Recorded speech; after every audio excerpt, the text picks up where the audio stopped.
The sea was cruel, but in winter, it became a killer. Storms and battles they could survive, but the freezing nights claimed more pirates than cannon fire ever did.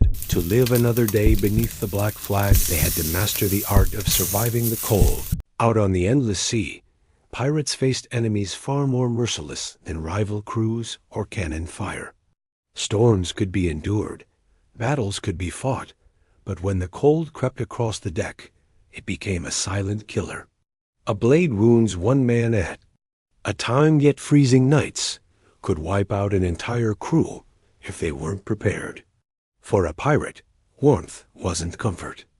Warmth was survival. We often imagine pirates as reckless men in ragged shirts, but the truth was far more calculated. These sailors learned, through trial and brutal error, how to dress like survivalists long before the term ever existed. Their wardrobe was their shield. The first layer was never random cloth. Pirates understood that thin linen shirts worked best close to the skin, drawing sweat away before it turned to deadly ice. Over that, wool became their trusted ally, trapping precious body heat even when damp. Finally, heavy leather coats or oil-soaked cloth guarded against lashing winds and piercing sea spray. A pirate layered like this may have looked bulky and awkward, but that awkwardness bought him another dawn at sea. Wet clothes were as lethal as bullets, so when waves drenched the deck, pirates never wasted time. They twisted, wrung, and hung every garment they could salvage. Below decks, makeshift clotheslines stretched between beams, carrying shirts and trousers that swayed with the ship. Damp wool was still better than bare skin. These men knew, lose your clothes, lose your life. Headgear, too, held secrets of survival. The tricorn hat, often painted as mere fashion in storybooks, served a vital role. Its wide brim funneled rain away from eyes and neck, while beneath it, tight wool caps or simple bandanas hugged ears and scalp. Humans lose nearly a quarter of their body heat through the head. Cover it, and a pirate bought himself a few more hours of endurance. Ignore it, and the cold would rob him blind. Even socks those humble. Forgotten garments were treasures more valuable than silver coins when frost struck. Pirates hoarded them, patched them, layered them. Some stuffed their boots with straw for insulation.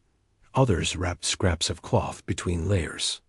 In fact, captured records show that in 1718, when a Spanish merchant ship fell into pirate hands, the very first items taken weren't jewels or coins, but the dry wool socks of the captain himself. To frozen sailors, warmth on their feet meant survival. Gold could wait. Hands too demanded protection. Without fingers, there could be no knots tied, no swords drawn, no pistols fired.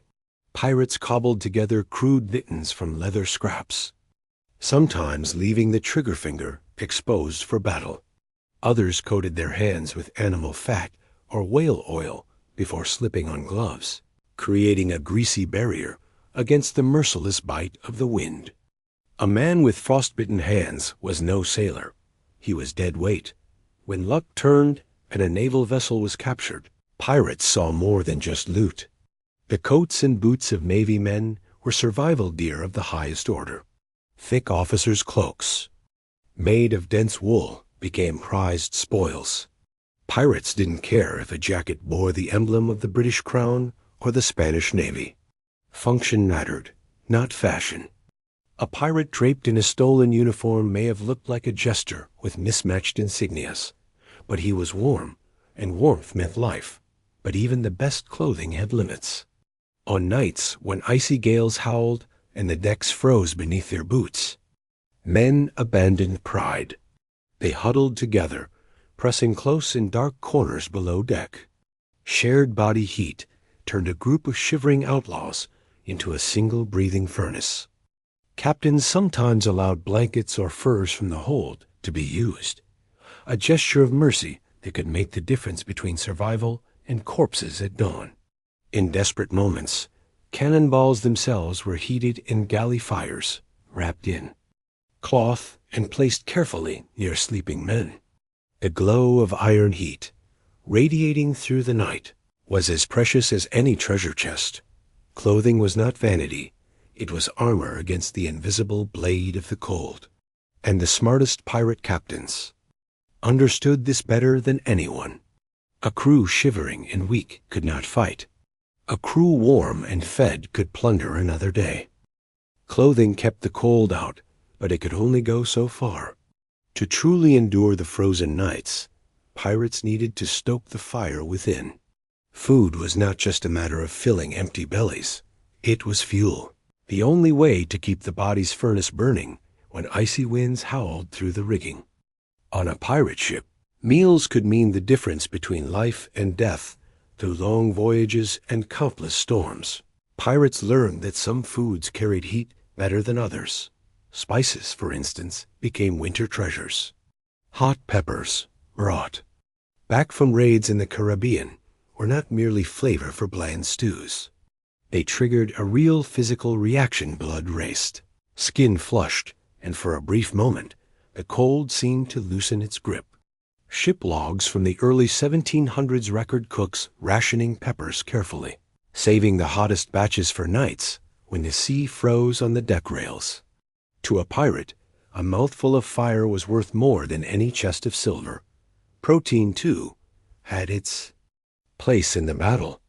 Salted beef and pork, already staples because they lasted without spoiling, turned into weapons against the chill. The body worked harder to digest them, generating precious heat in the process. Crews in northern waters often received larger meat portions than their southern counterparts. It wasn't generosity, it was strategy. A man shivering too hard to hold a rope was useless. A man warmed by salted pork could endure the night watch. Then there were the hard biscuits, hard tack, as sailors called them. These rock-hard slabs were mocked for breaking teeth, but in winter they became valued for their slow release of energy. Packed with carbohydrates, they kept the body fueled long after the taste had faded. For pirates forced to stand hours on deck as ice formed on their beards, a pocketful of hardtack was as good as a fire. Rum, however, carried a dangerous myth. Pirates loved it, sang about it, and drank it in endless toasts. A swig of rum burned the throat, spreading a false warmth through the veins. Many believed it kept the cold at bay, but the clever captains knew better. Alcohol widened blood vessels, stealing heat from the body's core and tricking sailors into feeling warmer than they were. Too many men, feeling cozy after a drink, were found frozen stiff by morning. The smart captains watered down rations during the coldest voyages, protecting their crews from the deadliest lie the sea ever told, that rum could save them from the cold. Hot drinks, however, were another story. Pirates brewed rough teas from whatever plants they could trade or steal, herbs, leaves, even dried citrus rinds. Sweetened with honey or molasses, these steaming brews were as valuable as any chest of jewels. Unlike rum, they provided lasting warmth. Pirates would cradle wooden cups with numb fingers, soaking in the heat through their palms as much as through their throats. A simple mug of hot tea in the dead of night could turn despair into endurance. Cooking at sea was always dangerous. Open flames threatened wooden decks coated in pitch and tar. A single spark could doom the ship. So pirates relied on small metal braziers, carefully tended fires inside iron containers. These braziers allowed stews to simmer without risk of disaster. When the seas grew too rough for even these, cooks prepared thick soups in bulk, meant to last several days. A pot of stew reheated quickly, sparing the risk of lighting fresh flames each night. And yet, necessity pushed pirates into surprising innovations. Some wrapped food in cloth and tucked it beneath their layers, letting their own body heat warm it slowly. Others warmed spoons near lanterns, dipping them into cold meals to create fleeting pockets of warmth. These tricks may sound pitiful today, but for men facing the North Atlantic's bite, every degree of heat mattered. Communal eating also became a strategy. One large pot stayed warmer longer than individual bowls. So in the coldest months, pirates abandoned formality and shared straight from the pot, dipping their spoons in turn. Disease mattered less than survival. A hot stew, guarded by many hands, held warmth like a treasure chest against the night. Even mealtime itself became a calculated act of survival. On frigid voyages, the largest, hottest meal was served before nightfall, giving men the fuel they needed to endure the watch. Some ships issued smaller portions during the night, paired with hot bricks or cloth-wrapped stones to keep fingers flexible. Records from captured vessels even show that winter rations were often 20% larger than summer ones. The logic was simple. Hungry sailors froze faster. A crew with full stomachs, even if the stores ran low, was more valuable than barrels of food. Rotting over the bodies of dead men. In the end, pirates knew the truth that modern sailors often forget food was more than sustenance. It was heat. Every mouthful, every sip, every careful ration kept the inner fire burning, keeping frostbite at bay and ensuring that when dawn broke, the Jolly Roger would still be flying. For a pirate at sea, warmth was always a paradox. The very element that could save them fire was the same one that could destroy them all in an instant. A single stray ember on a wooden deck, heavy with pitch, ropes, and canvas, could turn a proud ship into a blazing coffin within minutes. And yet, in the frozen months, fire was a lifeline they could not abandon. The early 18th century was littered with tragedies. Records whispered of ships that vanished not to storms or cannons, but to flames lit in desperation. A candle overturned, a brazier left untended, a careless spark blown across the deck by a gust of wind. Each one ended with smoke curling into the sky and charred wreckage sinking beneath the waves. One old saying among sailors captured it best: fire warms you once, but drowning keeps you cold forever. So pirates became masters of controlled flame. They crafted enclosed braziers from whatever metal they could salvage or steal. Iron pots with lids and tiny vent holes allowed a glow of heat without the fatal spray of sparks. These contraptions became prized possessions on cold voyages, guarded almost as fiercely as treasure chests. A careless cabin boy who left the lid ajar might be lashed for his mistake, for in the wrong moment, his negligence could mean the death of all aboard. Lanterns, too, found new importance when frost cut through the night. Oil lamps and candlelight weren't just for guiding the way. They became little islands of heat. Sailors would crowd around them, cupping their hands near the glass, rotating slowly like meat on a spit to thaw stiff fingers. Some ships even created lamp rotations, where men took turns standing close, each warming their bodies for a few minutes, before giving way to the next. One account even mentions a so-called lantern dance, where desperate pirates shuffled in circles around a lamp, stamping their feet to music, while soaking up every bit of heat the flame allowed. But fire wasn't their only ally. Pirates discovered that iron itself could hold warmth long after flames had died.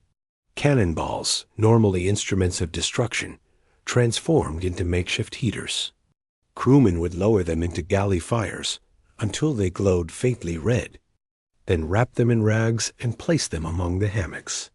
For hours the iron radiated comfort into the darkness, warding off frostbite. Ship carpenters, ever resourceful, heated their tools, hammers, mallets, chisels, and tucked them into their bedding at night, turning tools of labor into guardians of warmth. Yet sometimes even flame and iron weren't enough. That was when pirates turned to one another. In the shadows of the hold, men pressed together, shoulders and backs forming a single mass. It wasn't dignity, it was survival. Modern science calls it the huddle effect, but to pirates it was just common sense. 6 men packed into a corner could raise the temperature around them by as much as 15 degrees. They rotated positions, those on the outside trading places with those warmed at the center. For one night, enemies became brothers, bound not by loyalty, but by the desperate need to see another dawn. Plunder, too, found unexpected purpose. Luxurious furs meant for wealthy lords became communal blankets. Stolen rugs and tapestries hung against the ship's timbers, creating layers of insulation that trapped heat. There are tales of captains ordering entire bales of silk nailed to the walls, turning stolen riches into winter armor for the ship itself. To a pirate, wealth was worthless if he froze before he could spend it. The ship itself had its warm zones, and pirates learned to map them with the precision of cartographers. The galley, with its fire, was the beating heart of heat. Below the waterline, the air remained steadier, less bitten by the wind. Men rotated sleeping spots according to need. Those who had braved the coldest watches or performed the hardest labor were granted the warmest niches. In this way, survival was rationed as carefully as food or gunpowder, some crews even modified their ships to meet the challenge. Canvas partitions created smaller, enclosed chambers that trapped body heat. Wooden walls were rigged with stolen fabric to break the wind. Vessels captured in southern waters were sometimes reshaped into floating fortresses against the cold. The most desirable prize was always a ship with snug, insulated captain's quarters, though more than one mutiny brewed in the icy dark, fueled not by greed or cruelty, but by envy of the warm bed the captain alone enjoyed, even water itself. The eternal enemy of flame sometimes served as an ally. Pirates discovered that barrels of seawater, when stored inside the ship, absorbed the day's meager warmth and released it slowly through the night. It was damp, it was crude, but it was heat. In the endless war against freezing nights, even the ocean itself was conscripted into service. Every method demanded vigilance.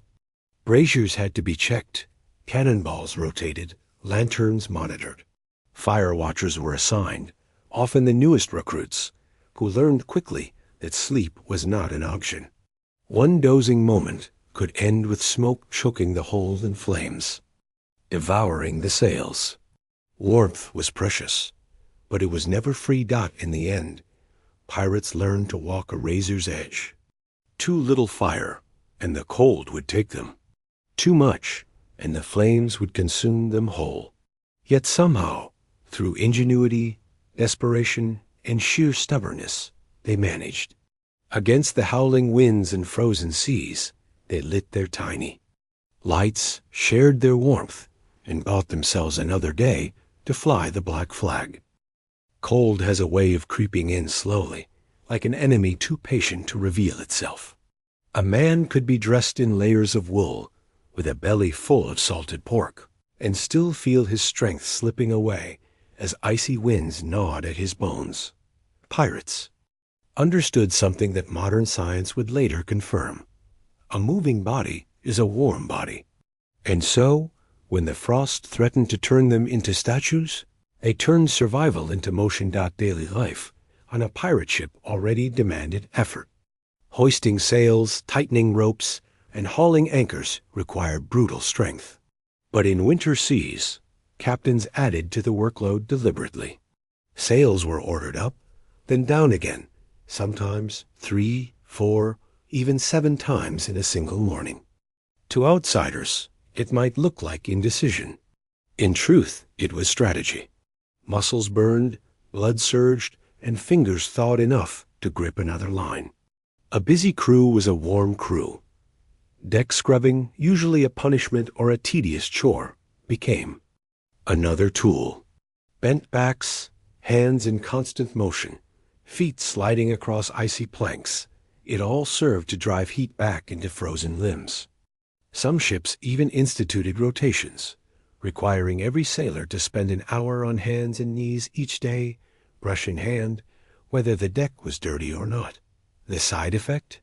Pirate decks in northern waters were said to shine brighter than those of any Navy vessel.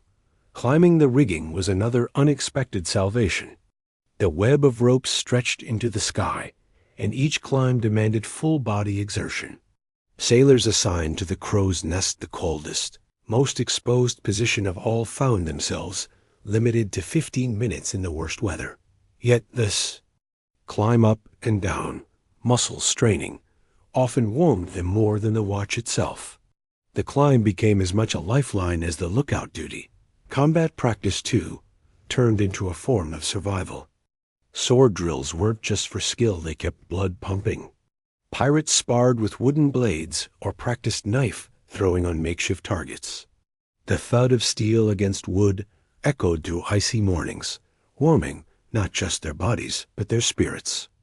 Some captains were said to time their attacks on merchant ships during the coldest weeks of winter, knowing that the rush of combat itself would heat their men better than any fire. For in battle, fear and fury drowned out the cold. Music and dance offered a different sort of weapon. Sea shanties, usually sung to keep rhythm during work, became excuses for movement. Men stomped their boots in unison, spun in circles, clapped their hands. The hornpipe and the jig were more than entertainment. They were survival rituals. Imagine a frozen deck, snow drifting across the planks, and a dozen rough men leaping and stomping until sweat poured down their backs despite the freezing night. Laughter mixed with song, and for a brief time, the bitter cold loosened its grip.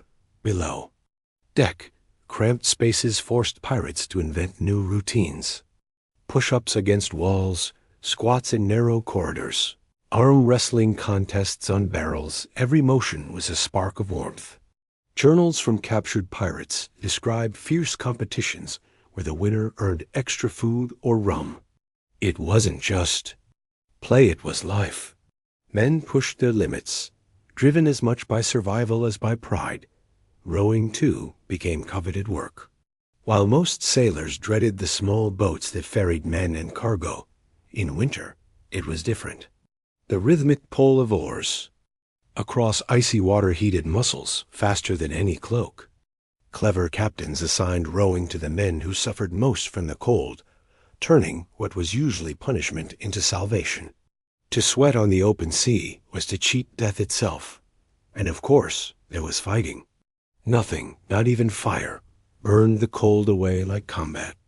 The surge of adrenaline, the clash of steel, the roar of muskets, it all transformed shivering bodies into furnaces. Pirates often remarked that in the heat of battle, no one felt the frost. Some captains even staged mock fights during long stretches of winter calm, sparking brawls that ended with bruises, but also with blood flowing warm once again. Even sleep was weaponized against the cold. Pirates often performed a round of squats, push-ups, or quick exercises before climbing into hammocks. The extra body heat carried them into slumber before the chill could creep back in. Those on night watch adopted routines of movement every 15 minutes, silent, marching in place, swinging arms, flexing muscles. It kept them awake, but more importantly, it kept them alive. Through movement, pirates turned survival into ritual.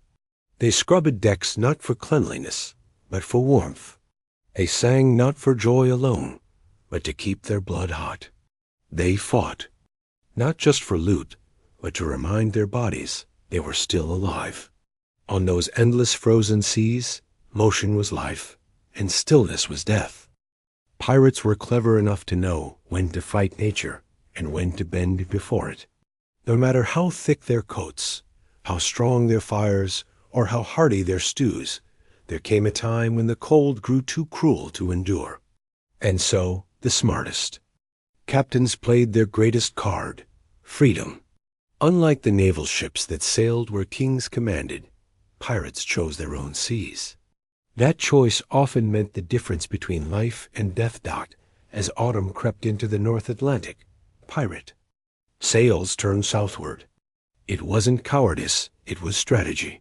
Why wrestle with frost and ice when warmer waters lay only weeks away? Logs from the early 1700s show that pirate raids in the Caribbean surged during the winter months. To the casual observer, it seemed as though pirates grew more bloodthirsty in December. In truth, they were simply chasing the sun. Warmer waters meant easier nights, livelier crews, and fewer bodies stiff with cold come morning dot by January. The seas around Jamaica, Hispaniola, and the Bahamas swarmed with black flags. Locals joked that a man could walk from one island to another by stepping across pirate decks. Spices, rum, and gold flowed, but survival, not greed, drew them there. Korean taverns filled with rough men thawing themselves by roaring fires. Their pockets stuffed with stolen coins meant for little more than food and warmth for those who lingered in northern seas. The cost was high. Records show that crews who wintered in frigid waters lost nearly a fifth of their men each season to cold-related sickness or frostbite. In contrast, those who followed the sun kept nearly all their strength, losing men only to blades and rum. To a pirate captain, the choice was clear. Treasure could wait, but a dead crew could never plunder again. Even when they could not flee entirely, pirates became masters of finding warmth along the coast. Unlike Navy ships chained to endless patrols, pirates slipped into harbors and coves whenever the cold pressed too hard. They knew the sheltered bays where the winds softened, the friendly ports where taverns kept fires roaring. These places became lifelines, every bit as important as fresh water or powder for their guns. Taverns in particular played a legendary role. To the outside world, they were dens of vice, places of drink, gambling, and scheming. But to pirates, in winter, they were sanctuaries. A night spent before a fire with hot stew and strong ale meant survival. Captains often set aside special coins, saved only for tavern stops during the coldest voyages. They knew the truth. One night indoors could be worth a week's worth of ragged endurance at sea when no port could be reached. Pirates carried their survival ashore. Sails torn from ships became windbreaks stretched between trees. Camps rose in sheltered hollows where sunlight lingered longest. Stolen furniture fed the flames, fine rugs lined the ground, and silk meant for noble women ended up as patchwork insulation. To outsiders, it might have looked ridiculous, a band of hardened cutthroats, huddled in pink gowns and velvet cloaks, but pride mattered little when death's icy hand closed in. Survival excused everything. Some crews went further, building semi-permanent shelters on remote islands. Dug into hillsides or shored up with driftwood, these huts waited year after year for returning ships.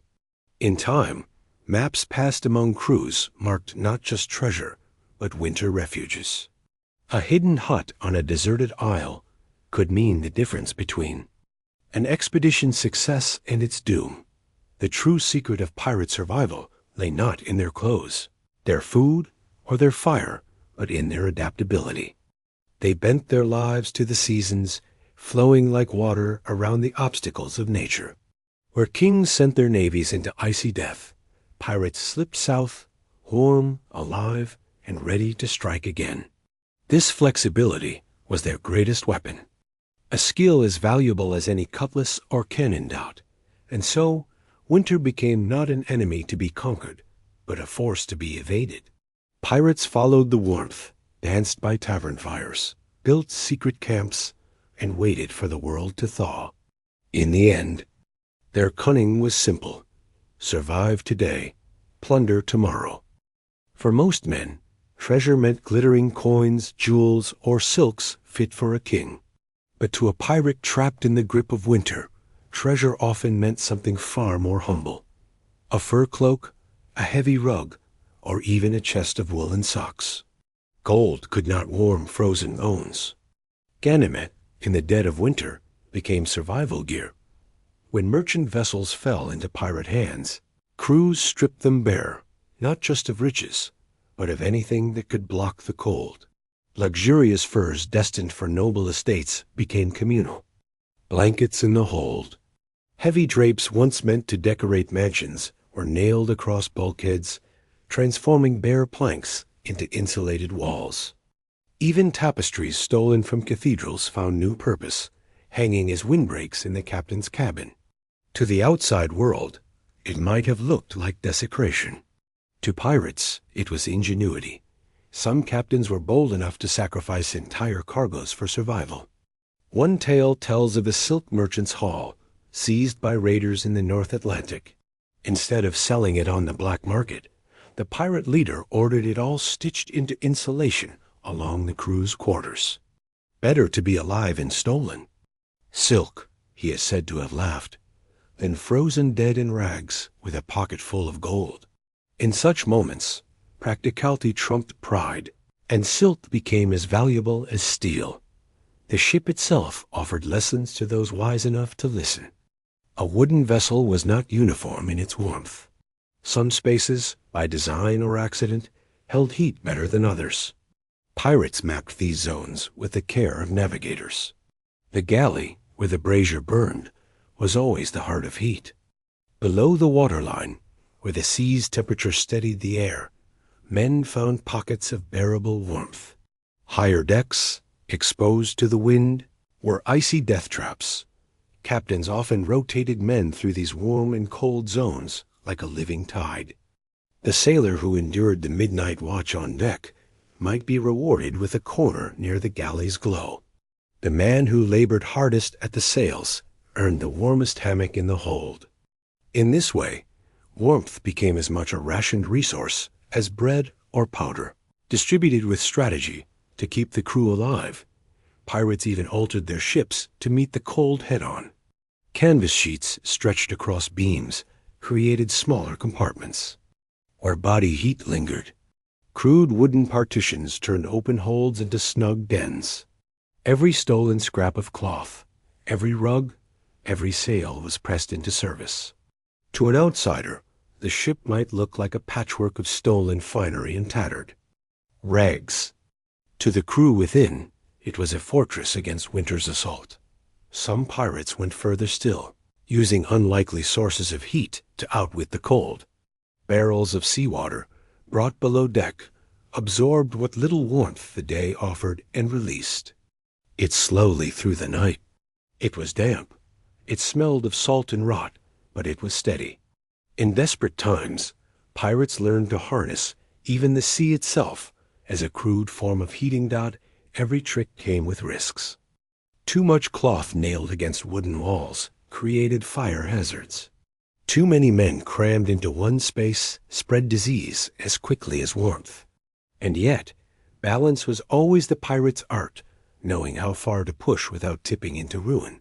Perhaps the most dangerous treasures were the very ones meant to display wealth. Candlesticks, ornate braziers, golden lanterns, all stolen for their shine, were repurposed as heating tools. A gilded candlestick, heavy and beautiful, became a hand-warmer when heated. A priceless bronze brazier, taken from a noble estate, earned cheap whale oil to keep men alive. In the end, survival stripped objects of their status. A jewel-encrusted chalice was nothing more than a vessel for hot stew. Through this ruthless practicality, pirates revealed their greatest strength, adaptability. They saw beyond appearances, beyond tradition.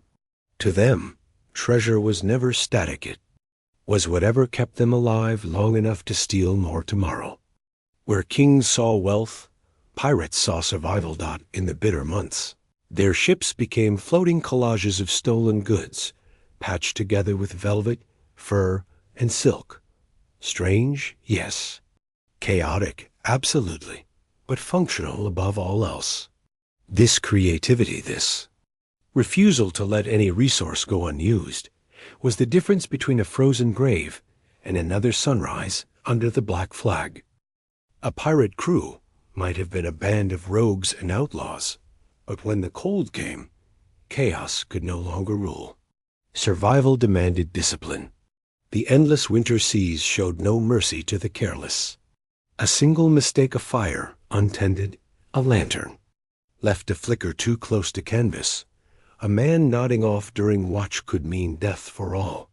And so, paradoxically, It was in the harshest cold that pirates became most organized. Each night, as the sun sank and the temperature plunged, the ship shifted into a different rhythm. Watches were tightened, duties reassigned, every man given tasks not only to protect the vessel from enemies, but to defend it from the creeping frost. Fires were never left alone. Braziers glowed faintly in the galley, and beside each one stood a fire watcher. This was often the job of the newest recruit, a miserable but vital duty. He would stand there, eyes heavy, hands trembling with fatigue, knowing that if he nodded off, sparks could leap and doom them all. Few lessons taught faster than the sting of the captain's lash, delivered to a boy caught dozing beside the flames. Other watches were devoted to warmth itself. Lanterns had to be checked, their oil replenished, wicks trimmed. Cannonballs warmed in the galley fire were rotated through the hammocks, wrapped in cloth, passed from one group of shivering men to another. Carpentry tools, once cooled, were reheated and tucked away again. The ship's warmth was never constant. It had to be maintained, piece by piece, hour by hour. Even sleeping became an organized affair. Men rotated through hammocks, sharing the warmest corners of the ship. A sailor returning from a freezing watch might be allowed a place near the galley, while another, already rested, was moved to the colder hold. The logic was cruel but fair. Spread the suffering evenly, so no man bore the cold's full weight alone. In this way, survival itself became a ration. Food, too, was timed with discipline. The hottest meal of the day was served before the night. Watch, filling bellies with fuel to endure the long hours. Smaller portions, sometimes a sip of broth, sometimes a hot brick wrapped in cloth, were handed to men on duty at intervals, like rewards for persistence. Even rum, though loved and craved, was rationed with care. A wise captain watered it down, saving his crew from the false warmth that had stolen so many lives. The ship itself became a living system, with every man a cog in the machinery of survival. Tasks were constant. One crew member scrubbed ice from the rigging before it grew heavy enough to snap a mast. Another paced the deck, stamping his feet to keep blood flowing while keeping watch for enemy sails. Below deck, others sang softly as they worked the bellows for the brazier, feeding heat into the heart of the ship. There was no idleness. Movement was life. Stillness, a luxury no pirate could afford. Discipline did not mean cruelty. It meant fairness. Pirates lived by articles, written codes of conduct that bound every man. And in winter, those articles often included rules for warmth. Some declared how blankets would be shared. Others dictated how long each man would spend at the fire before giving way. Loot might be divided by rank, but warmth was divided equally. A crew that froze together survived together, yet punishment remained harsh for those who broke the unspoken code. A man who hoarded socks or refused to share his blankets might find himself stripped of them, his possessions divided among the crew. A fire watcher caught sleeping might be flogged, his humiliation serving as a reminder to others. The cold made men equal, but it also exposed their weaknesses. In winter seas, selfishness was treason. The discipline extended even to the captain. A wise leader knew when to bend his authority, granting small mercies to keep morale from shattering. Allowing extra portions of stew on a freezing night, giving permission for stolen silks to be hung as insulation, or permitting an exhausted man a turn at the galley's warmth. These choices bought loyalty. A crew that felt cared for would endure anything. A crew abandoned to the cold might mutiny before the next sunrise. The rhythm of this discipline became almost ritual. At dawn, the fires were checked, embers stirred, new wood or oil added. At midday, sails were worked more than needed, forcing men into motion. At dusk, meals were shared, watches assigned, hammocks rotated. At night, the endless cycle of tending, moving, rotating, watching began again. Survival was not an accident. It was a practice, repeated until it became instinct. In the silence of frozen seas, with ice clinging to the ropes and frost painting the timbers white, pirates endured through. Sheer order. The same men who laughed in the face of kings and lived lawless lives on tropical shores became, in winter, the most disciplined sailors alive. For the cold was a tyrant greater than any crown, and to defy it, they had to become its equals. Steel and fire could hold back the cold for a while, but in the end, it wasn't always the body that failed first. It was the mind. A sailor could wear 3 layers of wool, eat his fill of salted pork, even sleep pressed against his mate's fore. Warmth, and still fall to despair when the icy nights stretched endlessly. The greatest threat of winter was not frostbite alone, but hopelessness. Pirates, more than most men, knew that morale was a weapon, and they wielded it with as much care as they did their cutlasses. On bitter nights, when the sea froze along, the rigging and men's breaths hung like ghosts in the air. Voices rose in song. Sea shanties, often crude, often rowdy, became more than work chants. They were a shield against silence. The rhythm of stomping boots, clapping hands, and booming voices kept blood moving and spirits alive. A deck full of laughing, singing men could defy the cold longer than a silent one. Music turned misery into movement. Storytelling, too, burned like fire against the dark. By lantern glow, pirates spun tales of buried treasure, monstrous sea creatures, or past victories. Some stories were true, others were wild lies, but all of them pulled men's minds away from the cold gnawing at their bones. Laughter at a well-timed jest, gasps at a tale of ghostly ships, curses shouted at the mention of old enemies. Each reaction fed warmth into the soul. A man listening closely to a story forgot, for a time, that his toes were numb. Humor became a lifeline. Pirates were notorious for their black wit, turning even misery into a joke. A man slipping on the icy deck, a captain mocked for snoring too loud in the cold. A crewmate teased for wearing 3 mismatched hats. These little sparks of laughter became defiance. When the sea tried to freeze them into silence, pirates answered with roars of mirth. To laugh at suffering was to deny it power. Superstition and ritual also had their place.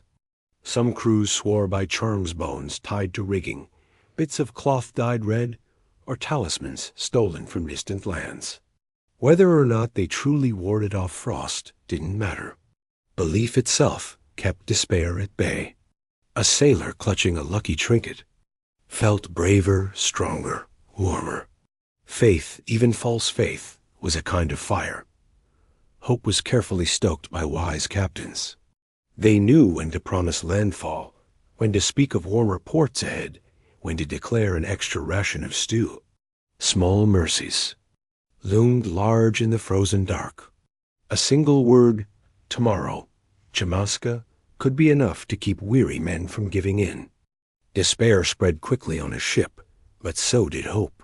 It was the captain's duty to feed it constantly, never letting the flame go out. Even rituals of defiance mattered. Some crews carved marks into the mast for each freezing night survived, turning endurance into a game. Others staged mock ceremonies, crowning the warmest man aboard with a stolen crown or fur hat. These small acts, half play and half rebellion, gave shape to the endless winter, turning it into something they could measure and master. Perhaps most powerful of all was camaraderie. The cold forced men close, physically and emotionally. Bonds, forged in frost, were often stronger than those born in battle. A pirate who shared his last dry socks, or who gave up his place by the galley fire to a weaker mate, earned loyalty that no gold could buy. In those moments, survival ceased to be about the individual. It became about the crew as a living, breathing whole. And when even stories, songs, and laughter failed, there was always rage. Pirates carried fury like a torch. Against kings, against navies, against the sea itself, they turned their anger outward, refusing to bow. A frozen night was not just endured, it was challenged. Men stomped their boots harder, sang louder, swung their swords against invisible enemies, declaring to the dark, "We will not break dot in this way." Pirates fought the cold on two fronts, with wool and fire for the body, and with song, story, and spirit for the soul. For in truth, winter was not just an enemy of flesh, it was an enemy of hope.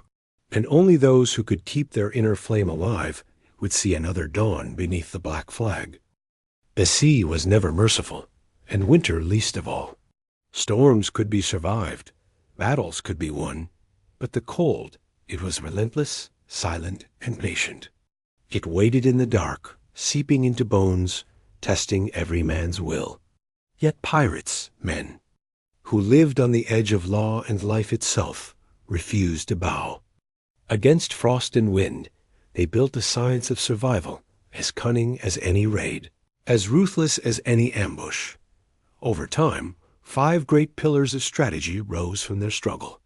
Together, they formed the pirate's shield against the cruelest season. First came clothing. Wool, leather, oil-soaked cloth layers upon layers turned rags into armor.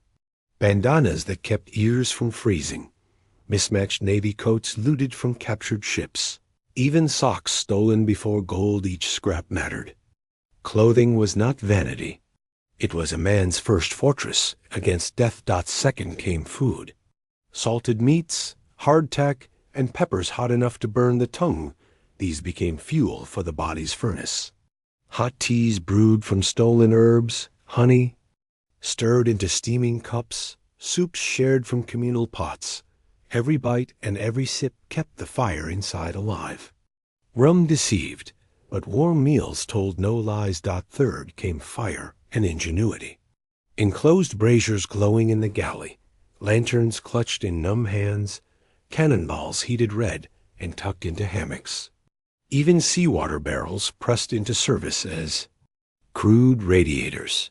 Fire was dangerous, yes, but without it, there was only the icy hand of the grave. Pirates walked that razor's edge and lived to tell of it. Fourth came movement. Decks scrubbed until they shone, sails raised and lowered for no reason but warmth. Sparring matches fought with steel and sweat. Laughter through sea shanties. Stomping boots pounding out rhythms that defied the silence of frost. A body in motion mocked the cold. A body still surrendered to it. And fifth came cunning. The freedom to choose their seas became the greatest weapon of all. Where kings sent navies to freeze, pirates slipped south into sunlit waters. Where frost threatened, they sought taverns, hidden coves, or built rough shelters with stolen silks. Adaptability was survival, and no one adapted faster than those who flew the black flag. But there was more than strategy at work. There was spirit. The songs sung in the darkness, the stories told by lantern light, the laughter wrung from misery. These were not tactics, but defiance. The cold wanted silence. Pirates answered with voices raised in chorus. The cold wanted despair. Pirates answered with hope, with fury, with the unbreakable fire of men who had chosen freedom over chains. They were outlaws, yes, murderers, thieves, and rebels. But in winter, they were also survivors of the highest order men who turned silk into shelter, cannonballs into hearths, and misery into music. Each frozen dawn they endured was a victory as real as any battle won at sea. Imagine the scene.